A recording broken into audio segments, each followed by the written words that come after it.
Hello and welcome, everybody. My name's Oscar. I own and operate Urban Food Revolution. We do urban agricultural solutions here in Victoria.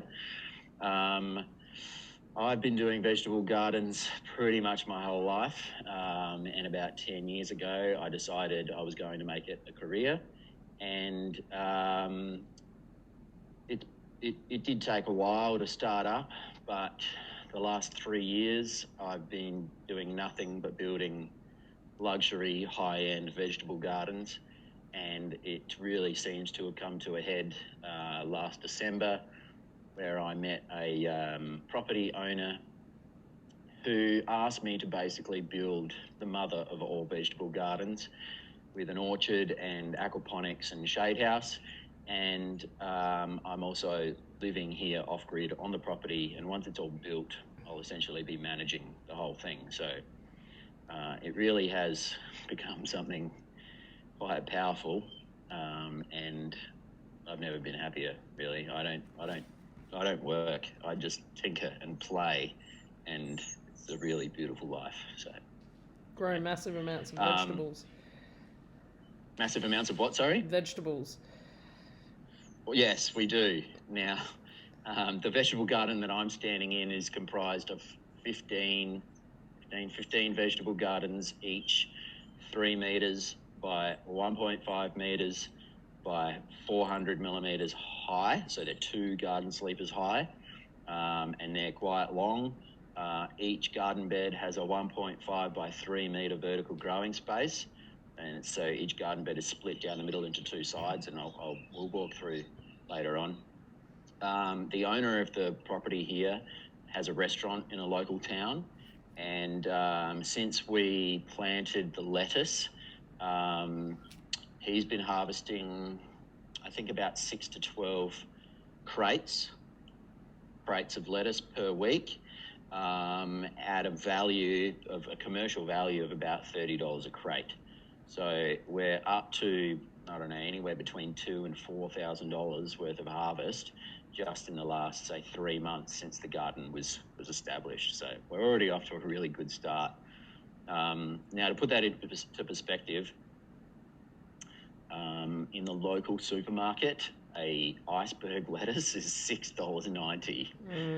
So, and in some supermarkets around Victoria, lettuce isn't even available anymore because the world is just decaying into a logistical nightmare. So, I mean, that's bad for everybody else, but it's good for me because that just means my skills are more and more valuable. So, I've been associated with Community Gardens Australia for 2 or 3 years now.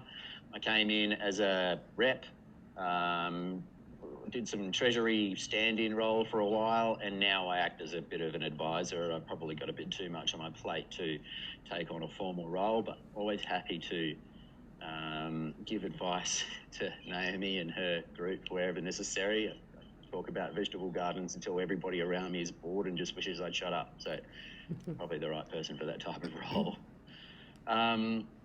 So today's talk is on polycultural intercropping. So we'll define those terms first. So polyculture is planting many things. So traditional agriculture is what's referred to as monoculture, where you just plant one single crop in one space, and it's essentially a controlled plague, I guess. Modern agriculture could be just regarded as a human-induced controlled plague, which is fine if that's what you want. Polyculture is planting multiple crops together, and intercropping is planting them in proximity. And proximity could be time or space. So, for example, you might choose to plant 2 plants next to each other because they benefit from each other's presence, and you might plant them really close to each other, 1 metre apart, 2 metres apart, for whatever reason. And you might also use intercropping in terms of in terms of time, in that you might choose to plant one crop after another. So, for example, here we've got snow peas and sweet peas growing vertically, and you might choose to plant them before or after planting something quite leafy and green, because the snow peas are legumes and they have nodes on their roots which play host to a bacteria that takes nitrogen from the atmosphere and fixes it into the soil, and then those leafy greens will use that nitrogen to make leafy greens. So the snow peas and legumes could be regarded as a fertilizer plant in that they add nitrogen to the soil. So polycultural is planting many things, and intercropping is proximity. The two terms are pretty, they overlap, and the whole thing overlaps with companion planting as well. It's slightly different than what we'll be discussing today. So that's polycultural intercropping. Now, why would you plant this way? Well, there's some common examples that lots of people know about, and probably the most popular is tomato and basil. And the reason you would plant tomato and basil together, and it's not because they go really well on a pizza together, or because the smell of tomatoes and basil growing in the vegetable garden is absolutely heavenly, but lots of insects that like to eat tomatoes, or the tomato plants themselves, like aphids, don't like the smell of basil. So what that is really about is confusing insects, fooling them, masking the scents of the plants that they would go for, and basically fooling the insect into either thinking that the plant that they want is not there, and then you're basically confusing them into not laying more eggs on your plants and sucking the juice out of the plants, basically. So that's what would commonly be referred to as companion planting and a type of polycultural intercropping, but it's not necessarily the focus of what I'm going to be talking about today. Over the last few years, I've discovered a way of polycultural intercropping that I would call structural polycultural intercropping, in that you're not relying on the intangible characteristics of the plant. It's much more physical. So say, for example, you plant marigolds to deter nematodes. So that to me is like it's a very chemical thing. Peppermint to deter rodents. You might plant parsley to attract a hoverfly, and the larvae of a hoverfly eats aphids and stuff like that. And then onions and garlic you might plant around the borders of vegetable gardens to deter pests. And that's because these are quite pungent, and often the pest insects will avoid pungent plants, like with the basil, onions, peppermint, stuff like that. Structural polycultural intercropping is much more to do with the physical characteristics of the plant. So it's come about through trial, error, mistakes, and kind of just casting a wide net and seeing what happens. One of the earliest examples that really started to make me think about it was I planted some onions in a garden bed, and I noticed that the onions didn't take up very much space across the garden bed, and they were quite well developed by the time that I'd planted the next crop. I planted some corn in there. So the onions were probably about 20-30 centimetres high by the time I planted the corn, and corn's much faster growing. It was a very windy area. And what I noticed is that the corn germinated quite quickly and came up and surpassed the height of the onions. But because the onions were kind of planted within, say, 15 to 20 centimetres of each corn plant, as the wind came in, the onions stopped the corn from blowing over. And as the onions grew, the corn grew. And not only did I get that kind of pungent insect deterrent quality of the onions, but their structure also assisted the corn in itself. And it really kind of sparked a whole new strategy for my growing. So another example would be, say, when I first got to this property, there was a vegetable garden that had been planted, and it probably wasn't in the most ideal location. It was planted on the ground, and weeds had grown up through the lettuce. And on this property, we have paddocks for cows, and at the time there were some turnips in the paddocks, and there were a lot of cabbage moths. Everywhere you stood, there was cabbage moths, and I'm sure many of us are aware that lettuces can be quite susceptible to cabbage moths. Now, growing around the lettuces were some very tall grasses. It's the type of grass with the pointy seed that sticks to your sock. And it's basically a long shaft that grows up, and it's got almost like a wheat seed head at the top. And the grass was growing pretty much all the way through the vegetable garden, straight up through the lettuce. And the lettuce was immaculate. It was so perfect. It was like it was fake. And I watched and observed the area for a few minutes, and the cabbage moths couldn't fly in through the grass. So the grasses were essentially acting as a shade house, stopping all the insects from flying in. Now, I'm not saying plant, pest grasses with your lettuce, but it's definitely a strategy that I think is very underrated, and I don't think it's really been tapped. Another way you could do it in terms of providing a home for predatory insects is planting permanent woody herbs in and around your vegetable garden. So if you think about it, you plant a vegetable garden of all foods that you want to eat, and you're harvesting every so often. Any predators that move into that area, you are essentially taking their homes away. If you plant something that never leaves the area, you're going to be giving predators a place to live. Now, for example, you could plant rosemary or sage or a thyme bush, something like that, in the center of your vegetable garden to give the predators a place to live. Some of these plants will give you that pungent insect deterrent, and they're edible. So, there's lots of different ways you can use this structural polycultural strategy to complement your vegetable garden. Another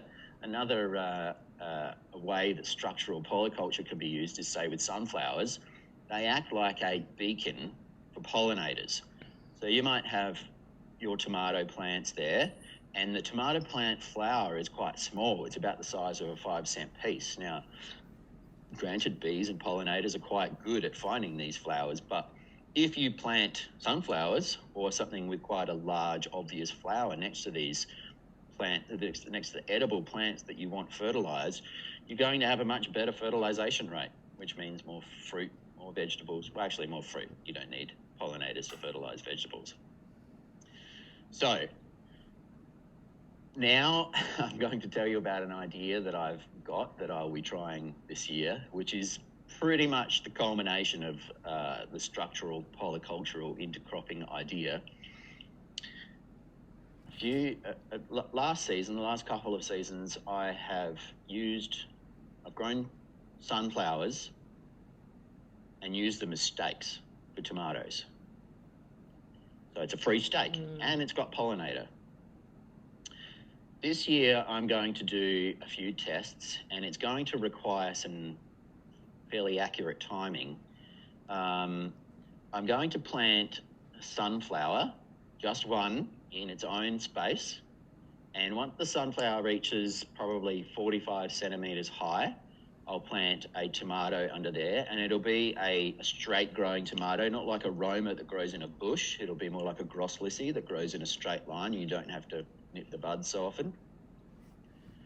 So you'll have a 1/2 metre high sunflower, a recently planted tomato, and I'll allow those to grow.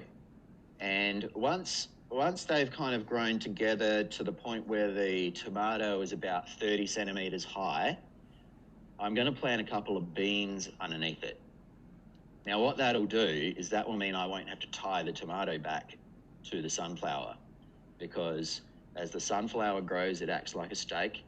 The tomato grows up the stake, and then as the beans grow, they'll wrap around the tomato so that you can just kind of leave it. Now, think about how beautiful it will be to see this big pollinator sunflower with tomatoes and beans dangling from it. It will essentially just be a column of food and beauty.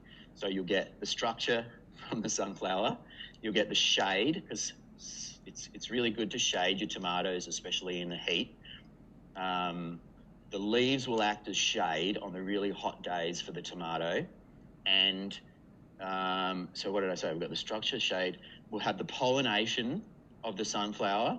We'll have the tie-back characteristics of the beans. And we'll have sunflowers, tomatoes, and beans all growing together. I love it. Yeah. That'll be amazing to see the results of your experiment. The timing is going to have to be pretty precise, because you can't let one get too tall before you plant the other one, or do it too late, because if the bean overshoots the tomato will be shorter than where the bean is growing. So I think I'm going to have to do a few different trials and see if I can time it. It's going to depend on the climate, depend on the weather, but I reckon I can make it work. So that's basically structural polycultural intercropping, and it probably dictates more about my planting strategy than any strategy, really.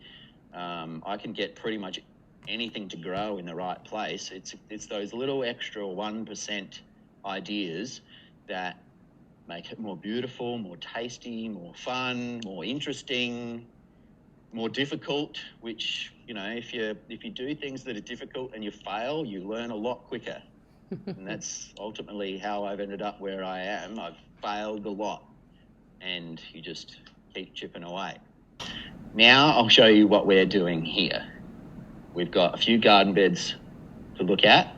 They're all planted mostly with lettuce at the moment, but I will be able to discuss a polycultural intercropping a little bit here. Are you growing so many lettuces to make the most of the current market situation? Well, look, yes and no. I mean, here's the lettuce. Here's some lettuces we're growing. You can see they're quite well developed. Oh, they look beautiful. It's because the property owner uses a lot of lettuce in his restaurant. Yeah, okay. And the lettuces that he buys were coming from interstate. They were poor quality. The chefs were having to pull quite a lot of dead leaves off the bottom. So, it's kind of lose. You've got this huge transport bill. You've got packaging. The product is subpar. It doesn't taste as good. And once he started putting this into his restaurant and advertising that he was growing this stuff locally, it creates a hype, and that's the entrepreneurial spirit. That's what this is about. It's about doing things more efficiently and of higher quality with less inputs, and everybody benefits. It's more healthy, it's tastier, it gets a kid to eat their salad when they normally wouldn't. It's just win, win, win, win. And quite frankly, the globalized agricultural system that we are currently using is the absolute wrong way to do it. We're doing it all backwards, and it's quite like I follow geopolitics, finance. It's on the verge of collapse, in my opinion. I don't think we've got much of a globalized world left, in that you ship some lettuces to another country, and there's more energy involved in shipping them than there is in actually growing the lettuce. So, don't get me started on how ridiculous the current agricultural system is. So, here we go. Now, we've got the lettuce here. That's pretty obvious. But in between the lettuces, I've got garlic. Now, that's there for two reasons. That's there because there's a gap there. So there's no point wasting the gap. The garlic doesn't take up much space, and it's just a good position for it. The garlic will also act as an insect deterrent to put yourself. Sorry if the rooster is making too much noise. to put yourself in the shoes of an insect, an aphid flies in, and if it smells the garlic, it's much less likely to stay here. So if that's all it takes is for me to plant some garlic in between each lettuce, and like you can see, we've got lettuces over here, and these have been harvested multiple times. They might look a bit small, but that's only because they get harvested every week, and there's garlic in there. So aside from the garlic, at the base of the growing structure, we've got these snow peas and sweet peas in there, and they're doing quite well. And this is in the quietest growing period in the coldest, most crappy weather you could possibly imagine, and snow peas are $46 a kilo. And look at this. We've got kilos and kilos and kilos of snow pea potentiality. Over here we've got broad beans. So you can see here there's some gaps. That's where whole lettuces have been planted. What we'll do is we'll harvest the outer leaves of the lettuce until the lettuce looks like it's, kind of giving up a little bit, which it will. You can see this one down here giving up a little bit. This one still growing strong. So when the lettuce looks like it's given up, we'll just harvest the whole thing and plug up the gap. So here, part of polycultural intercropping is not planting certain things with other things. So I didn't plant, ideally I wouldn't plant lettuce in the gap because we've already had lettuce. The ideal situation would be to plant something else, but quite frankly, the weather is not conducive of anything growing really. And I had a lot of leftover lettuce seedlings, but I planted red lettuce instead. All right, you can see there. Now, red lettuce has slightly different characteristics to the green lettuce, and it's going to attract and deter bugs differently. So even between the two different types of lettuce, you can still do polyculture. It's two different types of lettuce. So within this garden, you've got the snow peas using the vertical space, making the nitrogen in the roots, which the lettuce and the garlic uses. You've got the garlic deterring bugs and filling a gap. And garlic is, $4 a bulb, like between 15 vegetable gardens, 1, 2, 3, 4, 5, 6, 7, 8, 9. And there's some planted on the end. So let's just say 10 per side. Each garden bed's 2 sides, 20. So we've got 300 bulbs of garlic here planted at $5 a pop. Like, why wouldn't you? So that's pretty much it in terms of what we've got growing here. I do have some other beds. Say, for example, this is all pickling onions. It's called a Paris silver skin. They grow all year round. They grow to about the size of a golf ball, and they're really good for pickling. You can eat them fresh, and quite often when you're picking food from the garden to use in your kitchen immediately, you don't need a massive onion. You just need 1 or 2 little ones. Quickly whip up a salad, and then you minimise waste. I still had the garlic planted in between, and they're doing quite well. Coriander, love it or hate it. Oscar, it is. Damien's just asking what the name of that the onions was. Paris silver skin. Paris silver skin. Cool. Thanks. You can get it. You can get them from the most common hardware stores. Mm-hmm. And that's from seeds. Don't buy them as seedlings. It's a rip-off to buy onions as seedlings. Buy a packet of 350 seeds for the same price you can buy 10 onion seedlings for. Yeah. Okay, so we've got coriander here. This was done from seed as well. So, market value. Wow. We've already harvested some from down here.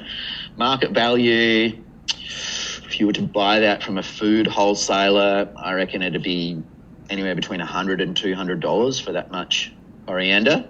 And coriander is another one of those pungent plants. So you could use coriander the same way you use onions and garlic as a pest deterrent.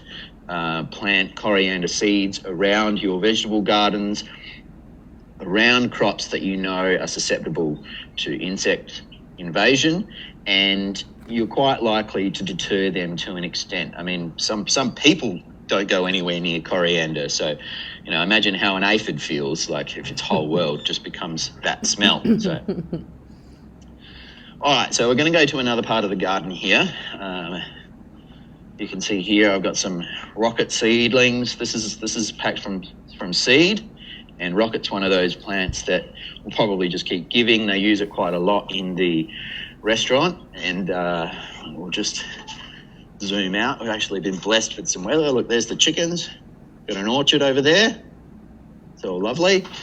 And there you go. That's a bit of a vegetable garden there. So, and it's all on a fully integrated and hidden irrigation system. We've got some lighting and speakers being installed in there just because we're going to pimp it out. Now, when I was talking about not planting certain things together, so say, for example, tomatoes and potatoes. You don't plant tomatoes and potatoes together because potatoes are very susceptible to blight and they will bring your tomatoes down with them. Here we've got some food cubes. They're for biofilter food cubes. They each hold, each column is 4 cubes. We've got 4 columns.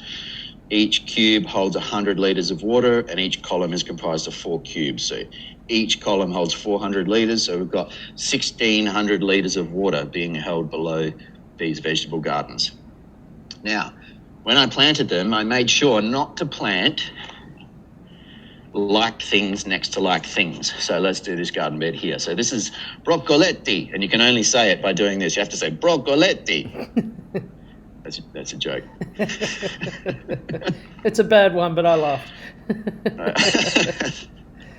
Broccoletti is really good. This is the first time I've grown it before. I'm eating from this every night. I just come out here, I have a steak or some Kranskis or something, and I blanch it or eat it fresh. I have it in my bacon and egg sandwich every morning. Really good plant. It's obviously growing a lot quicker. All of this is planted at the same time. Broccoletti is kicking bum. So we've got some Brussels sprouts here. And then we've got, what is this? This is cabbage of some description, red cabbage. I planted onions in between. So I wouldn't want to plant the cabbage right next to the Brussels sprouts because I think they're both called cruciferous vegetables. I could be wrong. I think that's the kind of group that they're in, and they're both susceptible to very much the same pests. So I planted chives, there you go, chive, onion in between. Say over here, for example, I've got large white cauliflower, and I made sure not to plant another cabbage or cauliflower next to it. In the bed next to it, we've got celery and parsnip, half celery, half parsnip. We've got some purple carrots here. This is sugarloaf cabbage with silver beet in between. And silver beet is really good at deterring pests. Honestly, silver beet is one of the best vegetables to grow. My girlfriend says it tastes like soap. I don't care. I chop tiny bits up, put it in her food. She doesn't notice. Like dealing with children with your spaghetti bolognese. Yeah, I know. It's where you hide all the vegetables. She's got the palate of a 2-year-old. All right, so here we got some carrots, another large white cauliflower, and parsley in between. And parsley is actually a really good intercropping plant because, first of all, it's quite pungent. It might not seem pungent to you or I, but if you bruise the leaf and smell it, yes, it's quite pungent. If you let parsley flower, the flowers, among other things, will bring in hoverflies.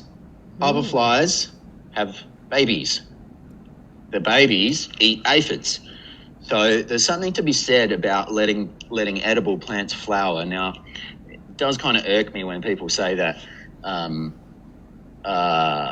edible plants aren't beautiful, because if you actually let them flower, say coriander flowers, for example, they're quite beautiful. So aside from letting them flower for the insect attracting qualities, things like parsley, if you let them flower and let them go to seed, and it is, not aesthetically pleasing, but if you do it, you will never have to plant parsley ever again. And it's one of those crops that you can plant in the same spot over and over again. So there's nothing stopping you from putting some onions or some garlic or even a cabbage or something in there to make sure that you do have that diversity. But just across these garden beds, we've got diversity. Here you go, here's some beetroot. And there'd be nothing stopping you from plugging up gaps with other plants. And, like say, for example, the beetroot's going to get quite tall. It's probably going to get to, there-ish. nothing stopping me from planting sunflowers and corn in here because they take up a totally different part of the canopy. So you wouldn't just, there's so many reasons to intercrop. There's so many benefits from polyculture in itself. It's just a wonder why we do what we do, why large-scale agriculture hasn't kind of cracked this nut. I mean, I can totally understand that it's much more hard to harvest crops that are mixed, but, you know, we're ruining the place. Like, let's try something else. You can see the mesh is actually 2 meshes. Oh, yeah. We got, yeah? Yeah. Right, now, the benefit of the 2 meshes is that you don't have to tie stuff back. If you plant in the centre of it, it just grows straight up the centre, and like a leaf will kind of, a leaf will grow out here and then it'll kind of grab to the next one. So you really minimise needing to plant things back. Like these are broad beans, and, you know, if you've ever grown broad beans, you know how you have to have like a bloody massive structure. Yes. You have to really put a lot of thought into holding up your broad beans, and I put them in the ground and I haven't touched them since. That's cool. So, yeah, having the 2 separate meshes is a really good, easy, quick way to do it. And this Rio mesh, like, yes, as the world falls apart, the price of steel is going through the roof. But if you can get your hands on it, sometimes it's a building byproduct and you can get offcuts of it and you can sew it together with wire. You know, it's a really good way to have a sturdy, rigid growing structure that has all of the right dimensions.